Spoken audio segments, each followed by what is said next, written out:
ជំរាបសួរបងប្អូនអរគ្នាសូមស្វាគមន៍មកកាន់វីដេអូថ្មី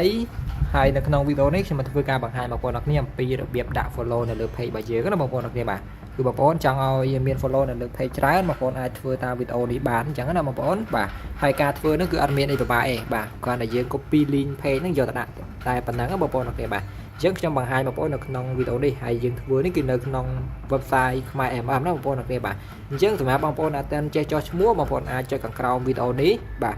ខ្ញុំនឹងដាក់ link ជូនរបៀបចុះឈ្មោះបាទហើយក៏មានវីដេអូសម្រាប់អ្នកថ្មីសតតែម្ដងបាទអញ្ចឹងណាបងប្អូនអរគ្នាបាទបើសិនជាបងប្អូនថ្មីសតបងប្អូនអាចចុចមើលវីដេអូពេញសម្រាប់អ្នកថ្មីសតអញ្ចឹងបងប្អូនអរគ្នាបាទអញ្ចឹងសូមចាប់ផ្ដើមតែម្ដងណាបងប្អូនបាទបន្ទាប់ពីយើងចុះឈ្មោះហើយយើងដាក់លុយហើយបងប្អូនយើងអាចធ្វើតាមវីដេអូនេះបានអញ្ចឹងណាបងប្អូនអរគ្នាបាទអញ្ចឹងសូម refresh មួយបាទសូម refresh មួយបាទបន្តមកទៀតបងប្អូនយើងចុចមកកន្លែង category នេះមកបងប្អូនអរគ្នាបាទចុចកន្លែងហ្នឹងមកបាទអញ្ចឹងបងប្អូនរកមើលពាក្យថា Facebook page follow ណាបងប្អូនអរគ្នាបាទអញ្ចឹងបងប្អូនចុចលើហ្នឹងមកបាទបន្តមកទៀតបងប្អូនចុចកន្លែង service នេះមកបងប្អូនអរគ្នាបាទអញ្ចឹងបងប្អូនចុចកន្លែងហ្នឹងមកយើងរកមើលសេវាកម្មណាដែលស័ក្តិសមជាមួយយើងបាទសម្រាប់ខ្ញុំគឺខ្ញុំយកទី2នេះបងប្អូនអរគ្នាបាទយកទី2នេះបាទអញ្ចឹងខ្ញុំចុចលើហ្នឹងមកបងប្អូនបាទបន្ទាប់ពីចុចលើនឹងហើយយើងយក link page មកដាក់មកបងប្អូនអរគ្នាបាទនេះ link page នេះយើងយក copy link page មកបងប្អូនបាទ copy link page មក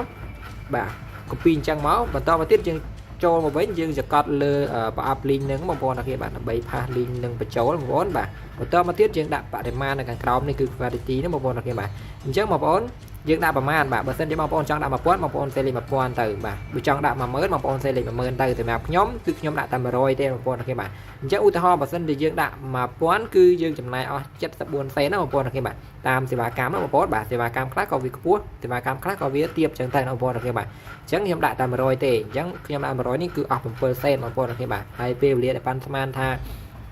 បានបញ្ចប់ការវិជាទីរបស់យើងគឺ2ម៉ោងជិត3ម៉ោងណាបងប្អូនអរគ្នាបាទអញ្ចឹងបន្ទាប់ពីយើងចុចដាក់អញ្ចឹងហើយយើងចុចកន្លែង submit បងប្អូនអរគ្នាបាទដើម្បីបញ្ជូនការបញ្ជាទិញរបស់យើងទៅណាបងប្អូនបាទចុចកន្លែង submit នឹងមកបាទអញ្ចឹងនឹងចេញវិក័យប័ត្របែបនេះមួយណាបងប្អូនអរគ្នាបាទ